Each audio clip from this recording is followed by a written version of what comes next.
Welcome to chapter electricity lecture 3। देखिए students, हम लोग अभी तक क्या देखे हैं। ठीक है, हम लोग लेक्चर 1 देखे हैं और लेक्चर 2 देखे हैं। लेक्चर 2 में हम लोग ने क्या देखा? करंट देखा, I is equal to Q by T. ठीक है, अब देखिए हमने एक एनालॉगी से ये समझा था कि अगर टंकी है, समझिए दो टंकी है, ठीक है, इसको हम ज्वाइन करते हैं तो हमने ये समझा कि जो फ्लो है वो इधर से इधर हो जाएगा। ठीक है, ऑब्वियस सी बात है, बहुत अच्छी बात है। लेकिन एक और चीज़ बताइए, अब इस एनालॉगी में हम लोग क्या समझने वाले हैं। समझ लीजिए ये दोनों टंकी है, ठीक है, ये और एक टंकी है ऐसे, इस तरीके से बनी है। एक को मैं ऐसे ज्वाइन कर दिया, अब इसी को मैं ऐसे ज्वाइन कर दिया लेटर से। ठीक है अब एक बात बताइए, आपको पता है ये ए है, ये बी है, ये सी है, तीन टंकी थी। ठीक, ऑब्वियसली पानी ए टू बी में भी जाएगा, सही बात है, पानी ए टू सी में भी जाएगा, ए टू सी में भी जाएगा, लेकिन फास्टर किस में जा रहा है? ठीक है, फास्टर जा रहा है आपका ए टू सी में, सबसे तेज जाएगा। यहाँ पे इस यहाँ पे जो पानी फ्लो करेगा वो सबसे तेज फ्लो करेगा, बहुत तेज फ्लो करेगा। ठीक है, लेकिन यहाँ पे आपको भी पता है कि जाएगा तो, लेकिन उतनी रफ्तार से नहीं जाएगा। ठीक है, तो ओम्स लॉ देखते हैं, ओम्स लॉ क्या कहता है। ठीक है, ओम्स लॉ आपका कहता है, एक minute, let me rub it. Okay okay okay okay, या ओम्स लॉ आपका कहता है at constant temperature potential difference is directly proportional to current. जितना ज़्यादा पोटेंशियल डिफरेंस, ठीक है, एट कांस्टेंट टेम्परेचर पे potential difference is directly proportional to current. जितना ज़्यादा पोटेंशियल डिफरेंस उतना ज़्यादा करंट। ठीक है, तो हम लोग ये कह सकते हैं कि V is equal to I into R. अब ये क्या है? V is a potential difference across the wire circuit, आप ऐसे कह सकते हैं पोटेंशियल डिफरेंस। ठीक है, I is the current and R is the resistance ऐसा कह सकते हैं। ठीक है, तो इसका यूनिट क्या है? यूनिट हम लोग देखते हैं।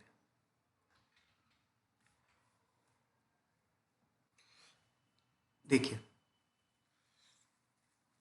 यहाँ पे पोटेंशियल डिफरेंस होता है, पोटेंशियल डिफरेंस का आपका यूनिट हो जाएगा वोल्ट, वोल्ट में। ठीक है, करंट का यूनिट सबको पता है किस में रहता है, एम्पियर। और जो रेजिस्टेंस का यूनिट है, रेजिस्टेंस का यूनिट आपका होगा ओम। ओम तो एच एम ओम। और हम लोग इसको ऐसे बनाते हैं, बनाएंगे कैसे? ठीक है, यहाँ पे आपको दिख नहीं रहा होगा, यहाँ पे देख लीजिए, इसको हम लोग ऐसे बनाते हैं, इस तरीके से ऐसे बनाते हैं। ठीक है, आगे आइए और देखते हैं।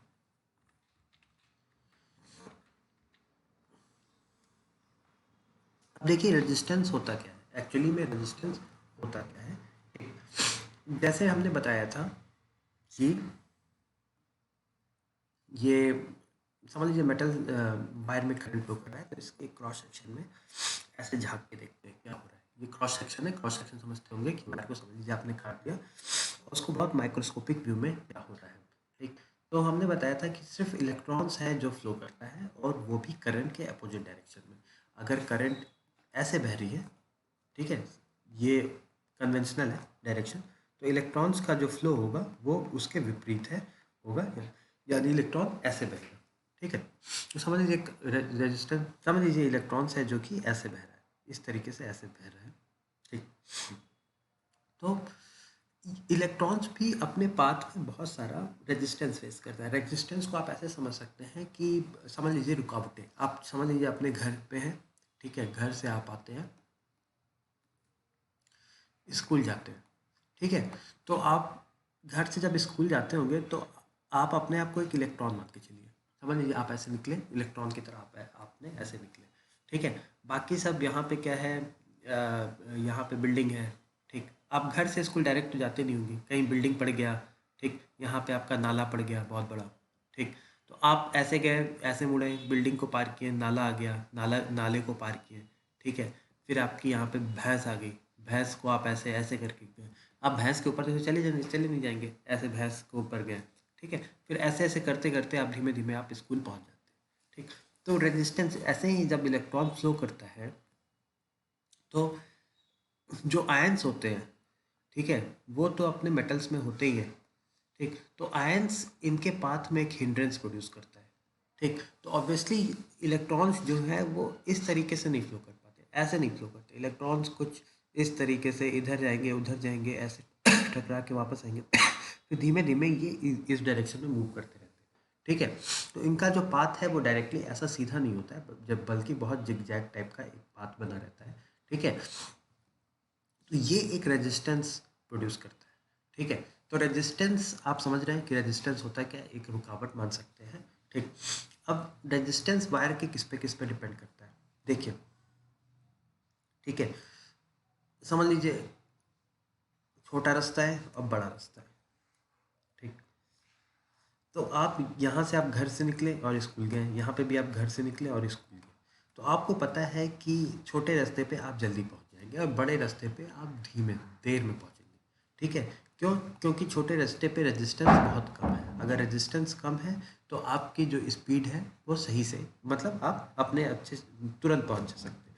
लेकिन जितना बड़ा रास्ता करेंगे उतना ज़्यादा रेजिस्टेंस, रुकावटें बहुत ज़्यादा आ जाएंगी, ठीक है। तो लेंथ पे डिपेंड करता है, अगर लेंथ ज़्यादा है, वायर का लेंथ ज़्यादा है, ठीक है, तो उसका रेजिस्टेंस भी ज़्यादा होगा, ठीक है। सेकंड देखते हैं, इसको मैं मिटा देता हूँ, ठीक।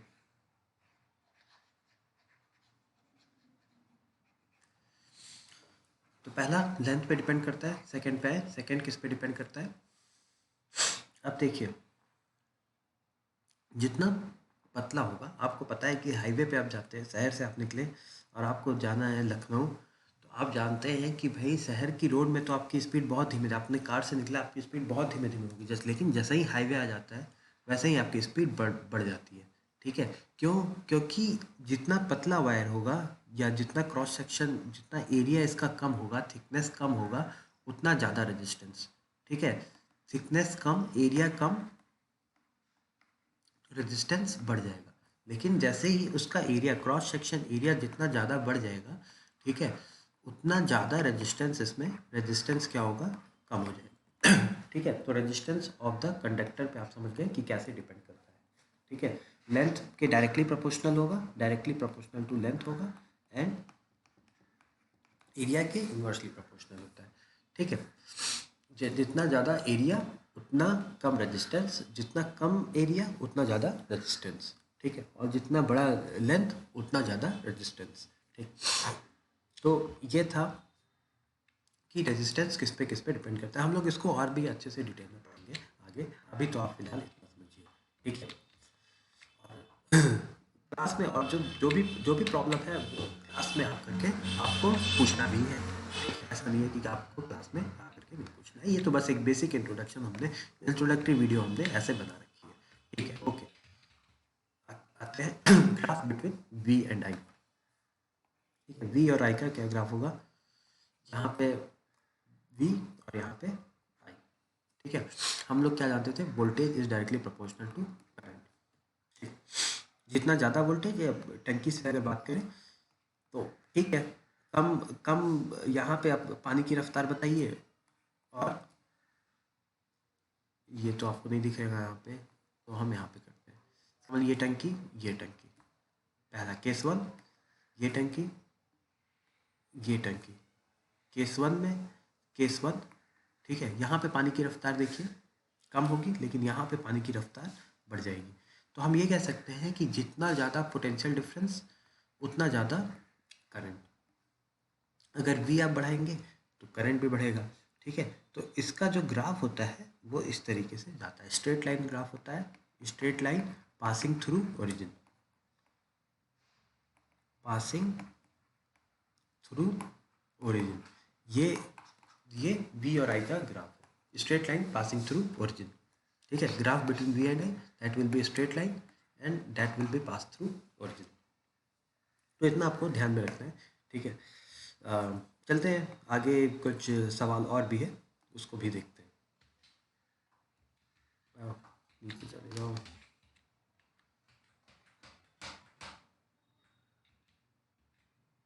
एक क्वेश्चन करते हैं। Circuit having 24 volt battery and 20 calculate the current. ठीक है, कह रहा है कि ये सर्किट है, ठीक है। इस ये जो बैटरी है, ये इसका जो वोल्टेज है वो 24 वोल्ट है, और इसमें 48 ओम का रेजिस्टेंस कितना है इसमें? 48 ओम का रेजिस्टेंस है। हमें करंट फाइंड आउट करना है, करंट हमें बताना है। ठीक है, क्या क्या दिया है पहले लिख लेते हैं। V is equal to 24 volt, ठीक है। रेजिस्टेंस कितना है? दैट इज 48 ओम। ओम को देखिए हम लोग कैसे लिखते हैं, ओम को हम लोग ऐसे लिखेंगे, ठीक है। दैट इज 48 ओम। यहाँ पे आपको नहीं दिख रहा होगा, यहाँ पे थोड़ा सा करते हैं काम, ठीक है। तो हमसे पूछ रहा है, क्या पूछ रहा है? Calculate current.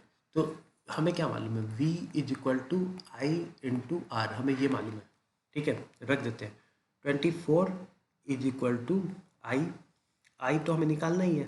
टू फाइंड क्या करना है? कैलकुलेट करंट, ठीक है। फाइंड क्या करना है?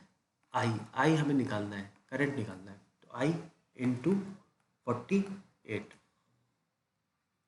24 upon 48, that will be I. जब आई यहाँ पे, तो 48 को नीचे ले जाओगे तभी तो आएगा, ठीक है। 24 अपॉन 48, दैट विल बी, ये क्या, I is equal to 1/2 ampere. Ampere लिखो, बहुत ज़रूरी है। तो आई हमारा आ जाएगा 1/2 एम्पियर या 0.5 एम्पियर।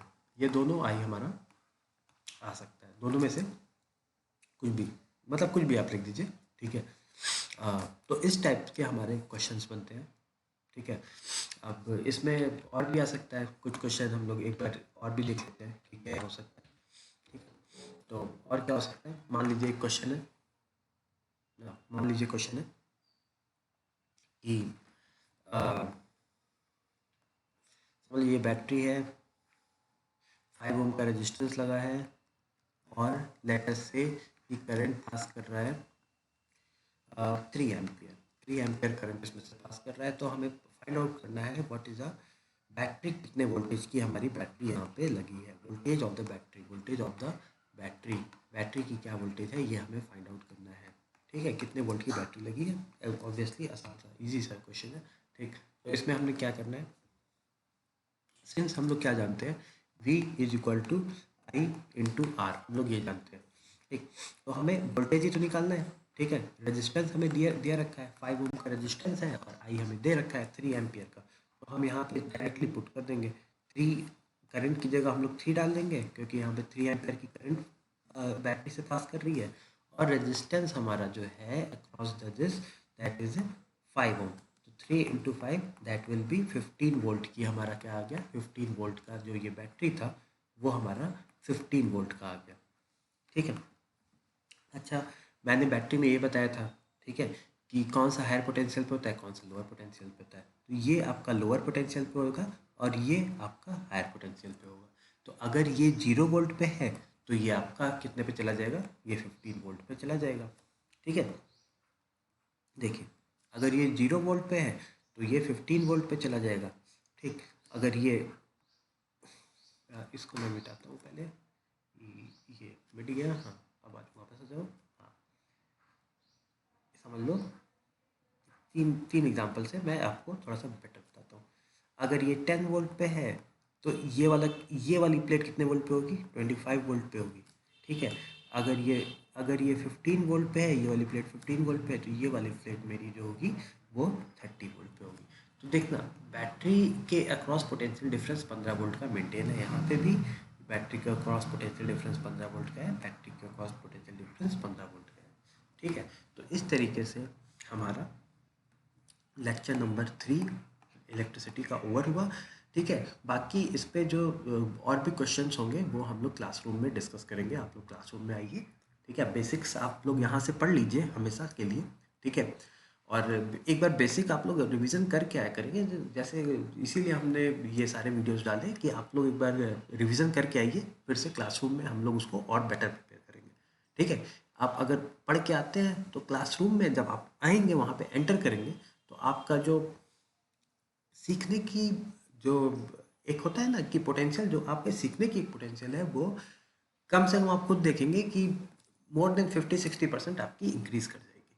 ठीक है, आप बहुत ज़्यादा मतलब अगर आपको, और एक बार घर पे भी जाइए तो इन सब सारे वीडियोस को एक बार देख डालिए।